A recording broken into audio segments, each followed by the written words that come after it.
Joining us now is Professor Edward Egelman. He is the president-elect of the Biophysical Society. Thank you so much for joining us today, Dr. Egelman. My pleasure.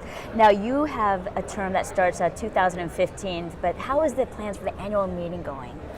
Well, very well. I think we're going to have an exciting program. We're very enthusiastic about the fact that we continue to grow. We don't entirely understand why, because many of the comparable societies, our sister organizations, are actually constricting. But we're obviously doing some things right because we're still getting larger and larger with each meeting. And Dr. Egelman, what are your two main goals for next year? Well, the key problem we face in the United States is the lack of understanding of science in terms of why it's important for economic growth, why it's important for health care. So we need to do more to communicate science to the general public. I'm currently the chair of the Public Affairs Committee, which is one of the roles we play, and I'd like to continue that and do even more as president. The second major thing is that we want to diversify the society even more in terms of the areas of interest that are represented.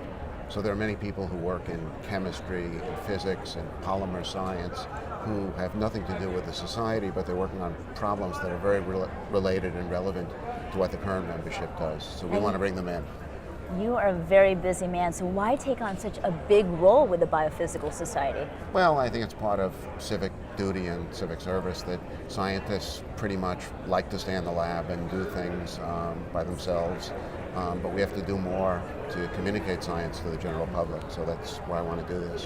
What do you think one of the biggest issues is facing the society?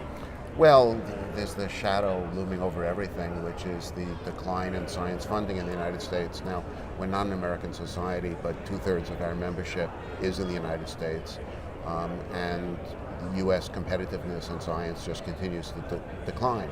So we need to address that.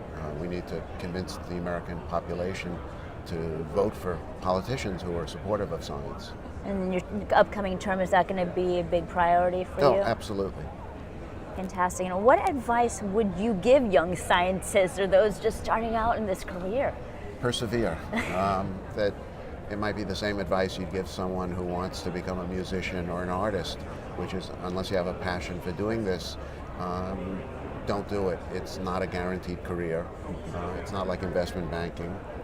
So it's wonderful that you can do this research and satisfy your own curiosity and help people in the process, but you really need to persevere and have a passion. That's some great advice. Thank you so much, Dr. Egelman, for joining us, and good luck next year.